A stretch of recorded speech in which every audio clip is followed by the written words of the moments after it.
unusual. Right. We're No. off. Yeah. Offline. Yep. It says live stream offline.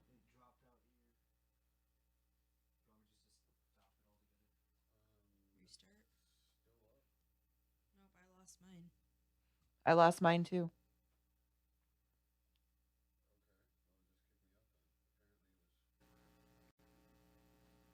We're back. All right, we're back. Sometimes we have some technical difficulties. It appears that YouTube kicked us. So we're Yeah. gonna go back to what we were talking about, where we left off. So you were saying that you just found out Yeah, recently. I found out recently when I was admitted for my heel by reading it off of my medical chart.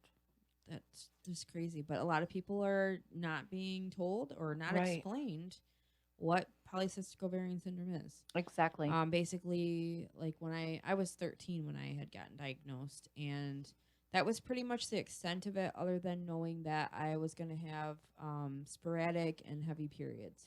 Yes. That was pretty much what I knew about it. And at that time, there wasn't a lot of talk about polycystic ovarian syndrome, not to Right. date me or anything, but it was Right. quite a while ago. Yeah. And but I'm still hearing that that's pretty much how it still is. Mm-hmm. And from what I'm understanding is, like, last month was the awareness for it. Yes. September is awareness for it. So there's, what is it, 1 out of 4 women who are diagnosed with 1 out of 10. 1 out of 10. 1 out I thought of it was 10. 1 out of 4. 1 out of 10 are diagnosed with polycystic ovarian syndrome. Yes. And I'm pretty sure as well that they are just told, yeah, that's what you got. Yeah. That's what you get.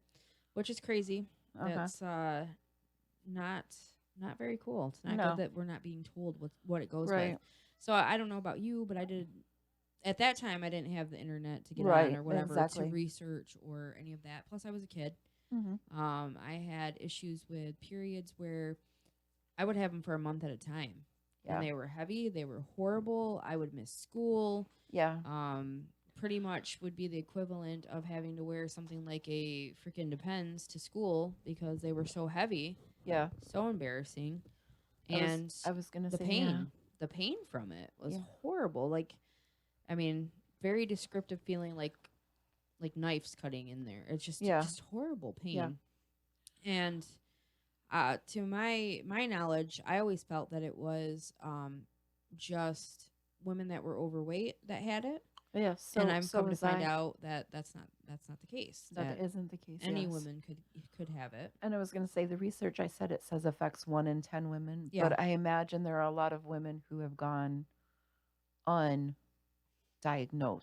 as well. That's true. Yeah, that's very true. That is a good point. And I've got a couple. I had a couple different things bookmarked about it. Yes. It also can lead to depression as well, and anxiety is another one. It's just, and we've had a lot of people recently that have been telling us that they've been diagnosed and they have no idea. Yeah, they have no idea. And they're not really giving anything. Some of the things that I found out was my mom always said, well, you know, the hair on your lip, that's just like the Goki thing. You know, it was a family. Oh, okay. So she chalked it up to being that it was hereditary. A hereditary thing.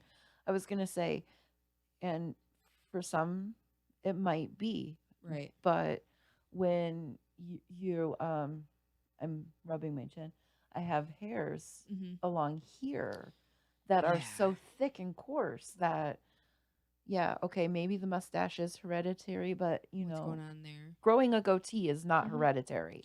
Nope. Nope, and it sucks as a woman. It really does. So super embarrassing.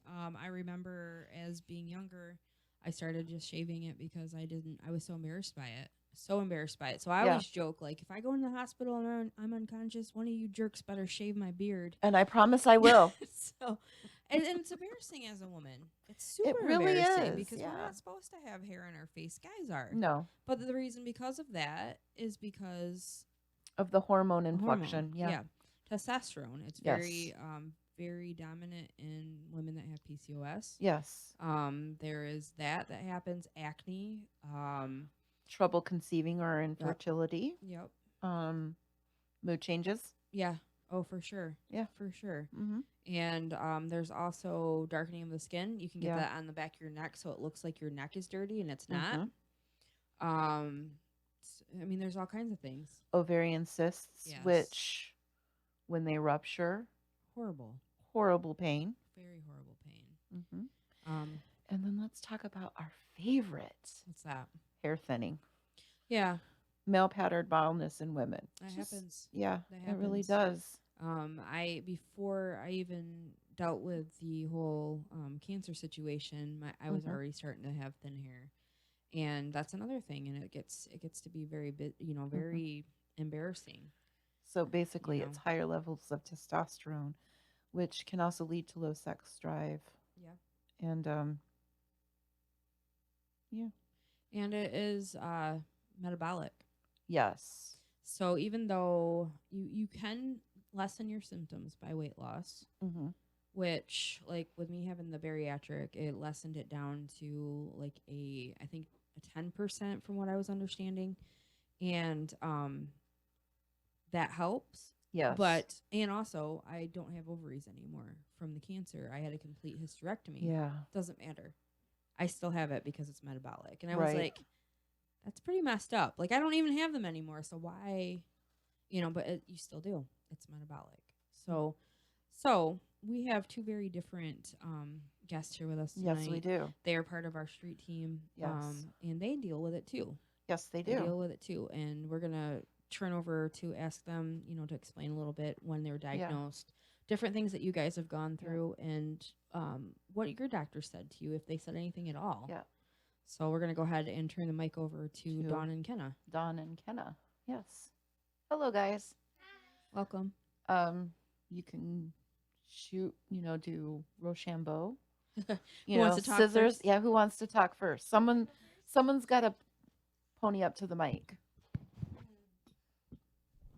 I've had horrible periods my whole life. I can't hear her very much. Okay. We'll get her back on. Get her turned on there. Turned up. Thank you. Oh, I can hear her. There we now. go. There you go. All right, go ahead. I've had horrible periods my whole life. Yeah. And painful and heavy and just like you said, horrible. Yeah. Mm-hmm. I was diagnosed with endometriosis. Okay. They never told me that I had PCOS too. I didn't find that out until I went for the hysterectomy. Wow. To take care of the endometriosis. Oh, wow. And then I'm still having the pain. And I've called them, and they said, "Oh, didn't anybody tell you that you have PCOS?" Well, that would have been nice to know. Yeah. So I've done a lot of research on my own. Acne. And every month, I don't have a period anymore. Right. But every month, when it's that time, because I break out, I'm in pain. You still go through those things too, and it is. Yeah, it's horrible. It's horrible. And did anybody say anything after you found out that you were diagnosed of what to do, or no? You just had to. You were left to do the your own research. The only thing they said is, "Oh, didn't anybody ever tell you?" That's crazy. Yeah, that's crazy. People need to start talking about this. So I asked the doctor, "What can I do? Is there anything?" And she said, "No, you're not in the high weight levels that weight loss would help it. Change your diet. Yeah, that's about all you can do."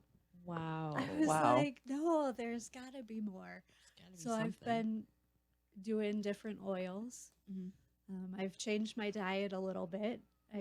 Not very much. I know I should do better. What for the diet aspect? What is what are the things that they tell you to watch? Is there anything they tell you to watch out for? Because caffeine. So I'm addicted to chocolate. Oh man. And coffee is my thing. Yeah, especially iced coffee. So I'm there. Those things I don't do well with. Yeah. You're not the only one there. Caffeine is the big one. Like they tell you to completely cut it out. I did for probably 2 months. No caffeine at all. It didn't make a difference. Wow. No. Nope. Wow. I was still in pain. There were some nights that I just laid on the couch and cried. I couldn't move. Nate would look at me and go, "Are you okay? Get away from me before I kick you." It's so painful. It was horrible. And you, other than grimacing in pain, like you look like you're fine on the outside. So it's another one of those things, when people see you and they're like, "Oh, they're fine." Yeah. I miss so much time at school. Me too. So much time at school. Work. Did you ever experience like the hemorrhaging? Yeah. Yeah. Horrible. And when you're a preschool teacher, I was the only adult in the room sometimes. I couldn't leave. Yeah. Like, you can't leave 23 and 4-year-olds by themselves so that I can go take care of business, you know? So that was really hard. There were a few times that I was just like, I would call down to my boss and say, somebody has to come down here now. Yeah. Now, not 20 minutes, now. Yep. And like having a supply of Midol all the time. Yep. Like I found that and a heating pad was like The heating pad is my best friend. Yeah. And rice socks, I use those. Oh yeah. So other than, Midol and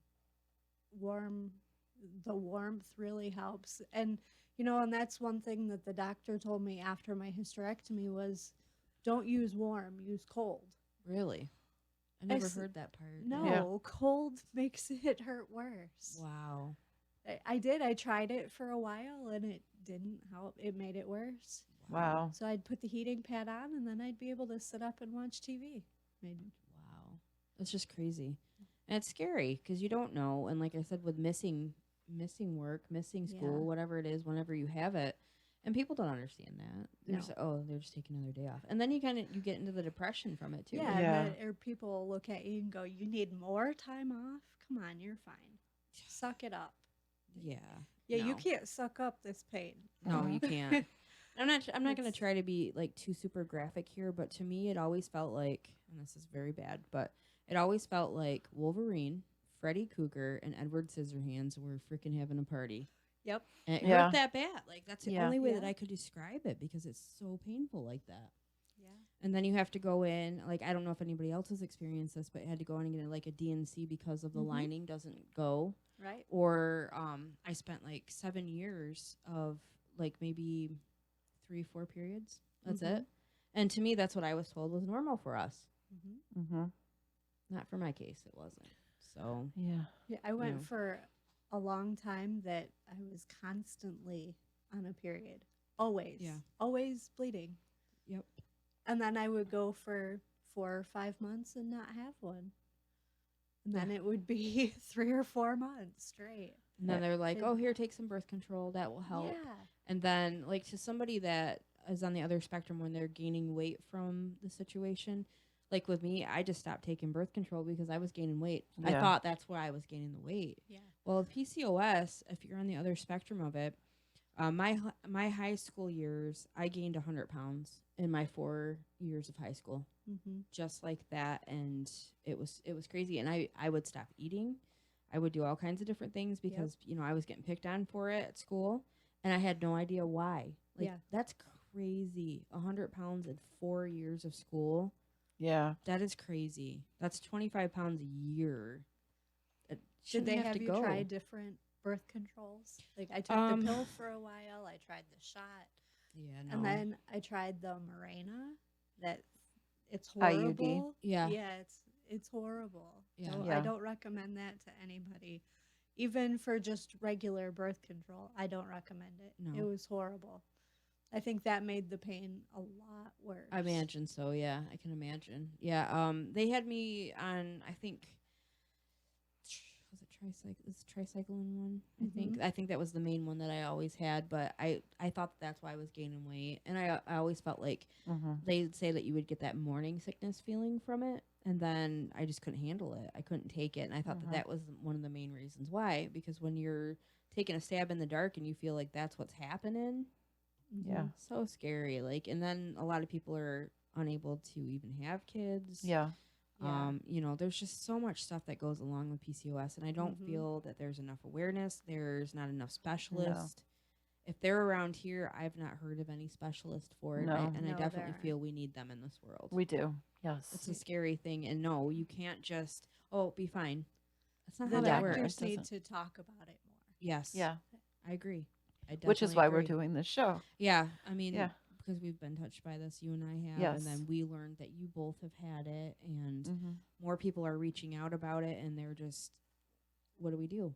Yeah. What do we do? You know, and like we say at the beginning, we're not doctors or anything, but we've experienced these things, and start talking to the doctors. Research, yes, but sometimes that's scary online because you never know what you're going to get or what you're going to hear. I've researched different things to do with about the hair, laser, whatever, the laser to get the hair removal, different creams, Rogaine, all of that stuff, and you know, I've looked at everything, wigs. Yeah, I've looked at everything because when you're dealing with it, you already feel like with the losing the hair and the acne and everything, and it's not about being vain, but it's about feeling good about yourself. Yeah, and when you're worried, I'm 40 years old and I'm breaking out all the time. Yeah, same. Yeah, it's just you're like, okay, when does this stop? Like, when does this stop? And you've had the hysterectomy too, so we should both be free and clear from that crap. But no, that's not how it works. Still dealing with it. Yeah. So and I've done a lot of my research. I find that it kind of goes both ways. Yes, it can be hereditary. No, it's not. Maybe, we don't know. Yeah. So I'm really worried for my daughter. Yeah.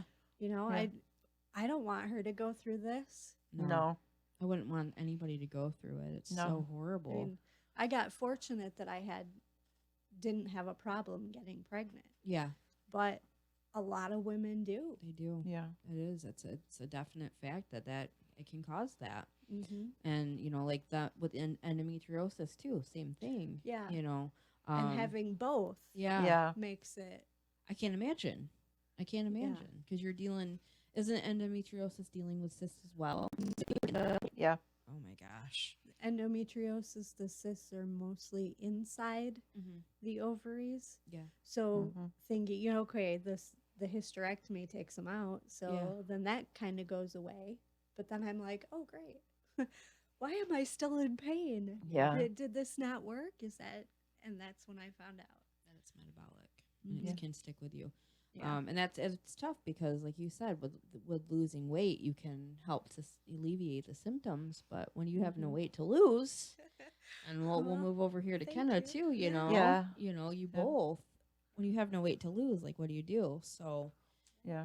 So kind of go ahead and tell us a little bit about like being diagnosed when and, you know, different things. I was diagnosed when I was 10. The doctor didn't really say anything. Okay, I got to go. Hard for you to hear. Yeah. Okay. The doctor didn't really say anything. I read it off my chart, off the computer. Yeah. They said nothing. I just saw PCOS, and they didn't say anything. I asked them about it. They didn't say anything. So I went home and looked it up, and I'm like, oh, well, I missed a lot of school as well, about 2 months of school each time it happens. Yeah. Wow. And, well, the first time in 10th grade when it happened, I actually almost died because it was going on for over 36 hours. Wow. And that was the cyst rupturing? Yeah. The pain was unbearable. I couldn't eat. I couldn't keep nothing down. I just kept vomiting up bile. And because of that, probably feeling the whole pain and everything happening like that. Wow. My mom tried putting Bengay on my stomach. Oh. I'm like, oh, don't touch me. Yeah. Oh yeah. because the pain is so unbearable. Yeah. And then another time, the pain was so unbearable, I missed school for a week Yeah. because it kept going on.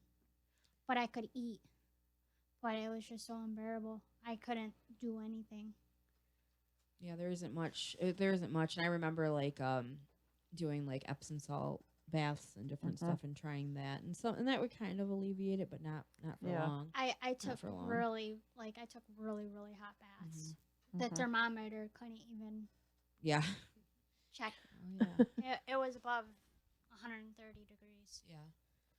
So do you feel like through your research that you found quite a bit, or do you? I don't know. Like, I know gotta cut sugar out, but the only problem is I don't have a lot of energy now. So I'm like, I need energy. So I'm like, oh, chocolate. Right. Oh, Mountain Dew. Oh, Fago. Cotton candy. I think you do kind of like have the cravings too for sugar. I think I read once, and I'm not sure. Don't quote me on this. I'll have to double check on it. But I think I read once that it's kind of close in, like having Epstein-Barr or like mono in a way too, with the being lethargic and having those cravings. I'll have to redo some research on it though and double check. But I think that's what I had read about it. But again, it's hard to say if that's true when you have your doctor telling you anything. Yeah. It's hard to tell if that's true or not. And I am on birth control. Yeah. Depo. Okay. Get that every 3 months. And they said it's supposed to work. No. Still so much pain. Wow. Every time a cyst ruptures. And you've been in the ER for that quite a bit. Yep. Yeah. All they did was give me fluids and did x-rays and pain medication and then sent me on my way. Yeah. I feel that there's just not enough knowledge on this. Do you think that it could be something that they would, I mean, I don't know. I don't know what organizations are out there that are researching or where they're at with this stuff. Right. I was thankful to see that there is PCOS Awareness Month now. Yes. I'm thankful for that part of it, but it just feels like it's dropped so far. Yeah. That people don't know. They're not finding their diagnosis. Right. They're not being told their diagnosis. What to do from here, Yeah. And it's scary. That's scary. And with knowing that 1 out of 10 women have it. Yeah. There's so many. I was going to say, no, I was being treated by a I can't talk. Gynecologist. A gynecologist. Yeah. I was going to say, and I am taking birth control, progesterone-based birth control. Yep. To help regulate my periods. But like I said, she never said, well, yeah, you do have PCOS. Wow. Yeah. Never said it. Never said it. That's crazy. It is. The med that I found out that worked is naproxen. Yeah. Yeah. Yeah. That's when I went to the ER for my back, they gave me naproxen and I had that cyst rupture. I'm like, oh, my back hurts also. I took the naproxen and the pain subsided, but my back pain did not. And it's scary with having to take those kind of medications because that starts to wear down our kidneys and everything. Kidneys, stomach, and it thins out your blood. Yep. And get your blood thinned out. There's just so many different things with PCOS. And I don't know if you've ever seen Whitney Waythor, I think her name is. Apparently she also suffers through PCOS, and she grew up as being like a dancer, and she still dances at her her heaviest and whatnot. But even she said it's hard for her to lose weight too, and it is once you start to gain. So it's just both sides of the spectrum. And like I said, I never knew until I met you guys, and I realized that it's not just about people that are overweight. Yeah. PCOS affects many different women. It does. So I was going to say, and again with the metabolism and stuff, it's the endocrine system, and part of my weight problem is not just the PCOS. Right. I have hypothyroidism as well.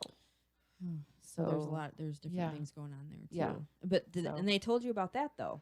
I am being actively treated for the hypothyroidism. But not being told about PCOS. Being told about PCOS. So I wonder why we all feel like we're just kind of left out in the dark. Yeah. Because a lot of times, like you said, people aren't even being told. Yeah. Nobody's being told about this. Yeah. So I think we can continue to do research and find out if there are organizations out there that Yes. we could help, because we've got a lot of people messaging about PCOS, Yes. and that's why we wanted to go with the Yes. show tonight, and see if we can start directing people. Maybe there's some specialists around here that we don't know about.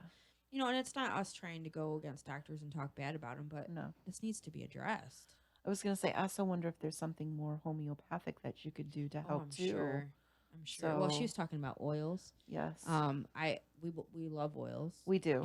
I'm not telling you everybody to go out and go ahead and get oils and that's going to cure all. Yeah. It doesn't, but it can help out people. Yes. It doesn't cure it, but it helps. Yeah. So, you can look up those different things too. Yes. I like homeopathic. I'm starting to learn a little bit more. I think we all are kind of looking into a little bit more, because sometimes just going to the doctor isn't all that will help it. There's other things that you can look into. I was going to say, well, look at the side effects that I'm dealing with because of the antibiotics.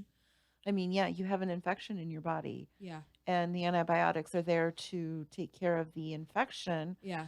But it's not killing it. It's killing the bad. Yeah. But it's also killing the good. Right. Yeah. I mean, because you need a certain amount of bacteria in your stomach and bowels and stuff. Right. To help with digestion and stuff. Yeah. And so, there's so many different things and side effects and stuff. So I would rather go with a natural approach if possible. Sure. So for sure. Plus, like we were saying, it's tough on your kidneys. It's tough on your body. It's and when you're trying to figure out what it is that you can take, like I think that they had put me on metformin to help with regulate. Did you ever have to deal with that? Yep. And that is horrible on your kidneys. Horrible. So I mean, it makes you become. I think that was part of it. I couldn't tell if it was because of my weight gain or what. That makes you borderline diabetic. Yep. That is another thing that you have to deal with PCOS too, and it's scary. That's Yeah. another scary thing. Like it's like a ticking time bomb. And I read somewhere that it's also insulin resistant. Yeah. Having PCOS. So. Yep. Yeah. You really deal with a lot of things with this, and You that's do. why I'm super shocked that they aren't being more proactive about it with women and helping to get it resolved.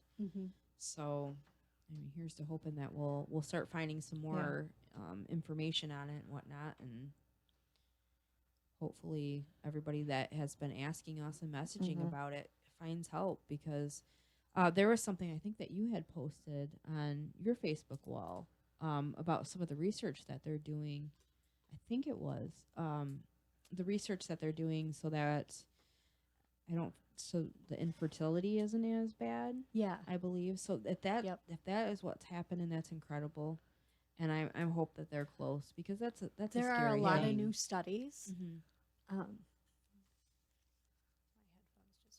Oh, okay. There are a lot of new studies. Yeah. And one of the main ones is the infertility. Yeah. So a lot of women deal with that.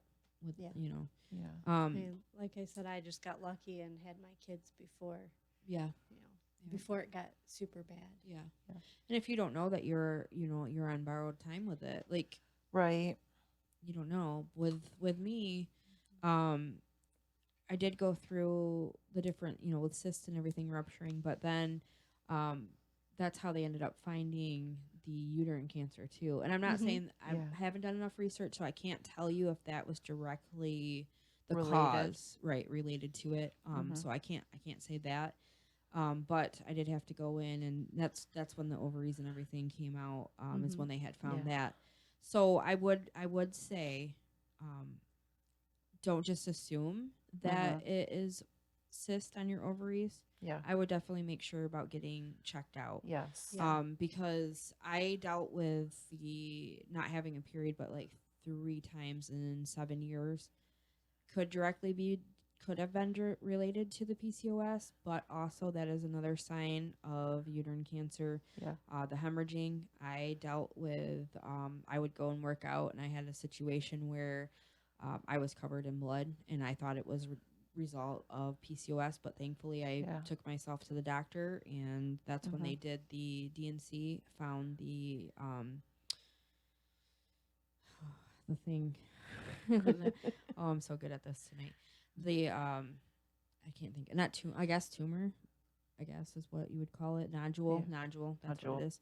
Yeah. That's when they had found that, and then realized that I had uterine cancer. So it is a good thing to get checked out. Yes. If you feel like it's something more, do not be moved on that. Don't stop. Yeah. Don't let them tell you it's nothing. Yes. If you know it's not nothing, don't let them tell you that. If you feel like it is something more than what just the PCOS, please don't stop. Go get it checked out, because they had found mine early enough. And with uterine, luckily, it was a slower moving. But you never know. And I just think awareness, and if you feel deep down that you think it's something else, get a second opinion, get a third opinion, whatever you have to do. Don't stop. And press them. Have them help you figure out what to do for PCOS. Or check into homeopathic. You never know. They might have something different that could help you out with it too. Everybody's different. Your course of action could be different. Your doctor's courses of action will probably be different as well. Right. But you don't always have to stick with the same doctor either. True. You can fire your doctor and hire somebody new. You can. I did it. I'm sure you've done it before. I had to. He just kept saying, "No, people live with it. People live with it." No. I went through 3 doctors that told me that. Yeah. You're just gonna have to live with it. No. No. I don't accept that answer. Me either. You know? I was going to say, I fired a doctor because he said, no, your problem is just your fat. Yeah. Yeah. Yeah, literally. Good bedside. Kenna sitting there. Good great manner. bedside manner. Yeah. Yep. You're I just wonder fat. if it's the same one I fired. Probably. we won't name shame on here, but no. But don't feel like you have to stick with that doctor. Don't. Yes. You don't have to. You are allowed to get a second. You're allowed to get a second, third, fourth, yes, however exactly you need. Yep. Don't just settle with that. And yeah. You know, I always, one of the doctors that I had told me it was because I had stopped taking my birth control, and that's what caused me to not have the periods or to have it for a long period of time. So I kept blaming myself, going, "Oh, well, it's just because I stopped in the middle of a pill pack, and that's why I'm having the issue." No. It was definitely something more. And it took me a long time to get that checked out. Yeah. And when I did, I'm thankful that they found it early enough. Yes. I am not able to have children now. I don't know if I was able to before with the PCOS, so I can't. I'm mourning the loss of that for a little bit. But I'm thankful to still be here. Yes. And I fired that doctor that we went to. I didn't like him. No. I got a second opinion. Yeah, and it wasn't the same doctor because the one that I fired, I didn't have to. Well, I fired him, but shortly after I decided that, he wasn't taking care of me anymore, he retired. So yeah. So he was an old school out. kind of thinker and he was stuff. On his way out. Yeah, he was. I have come to find that nurse practitioners are actually very, very good. Yes. Very good doctors. Just because they don't have the whole title does not mean that they're not great doctors, because they are. I found that with mine. She does a lot of different research of anything that I usually go to. We haven't really touched base on the PCOS that much. Right.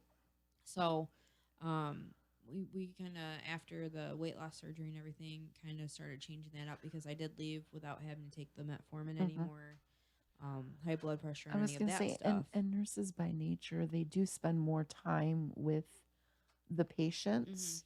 So they have a better bedside manner, and they're willing to take the time and actually listen to the patient. Yeah. So, I mean, doctors, they give you like maybe 15 minutes. Right.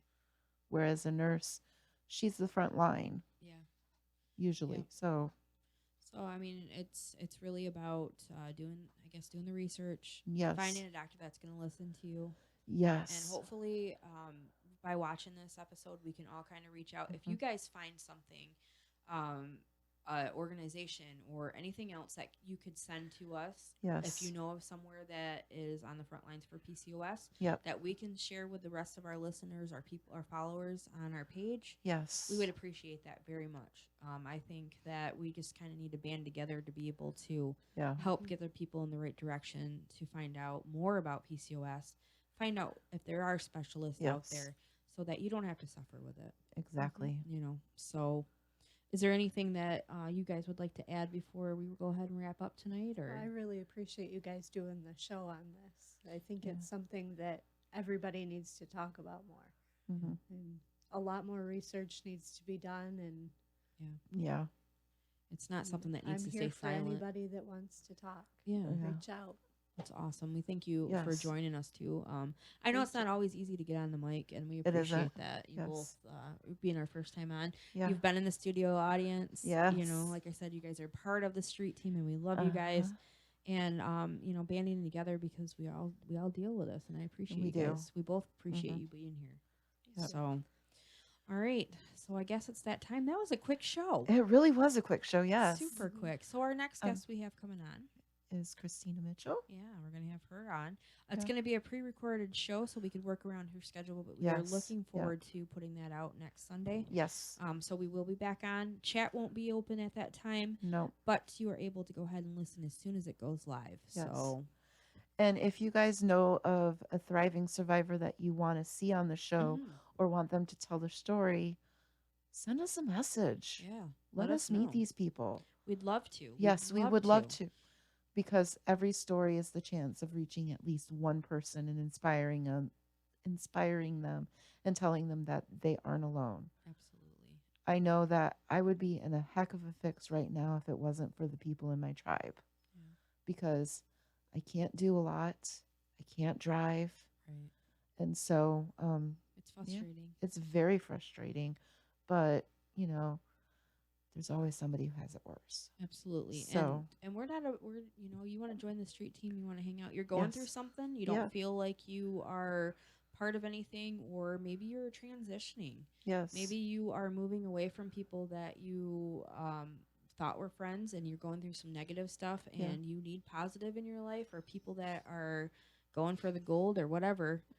Message us. Yes. You want to come see the studio, you want to come hang out, you want to be a part of the studio audience. You just want to sit and talk. Yeah. Conversation. Whatever. Yes, whatever. Give us a message, because like I said, we are working towards moving in the right direction with some pretty crazy stuff. We are. Big stuff, and we're super excited. And we'd love to. We don't mind adding to our tribe. No. You want to help us move forward too? Just let us know. Yes. Give us a message. So I think on that, Candy says, "Love you all." Love you too, love Candy. You too.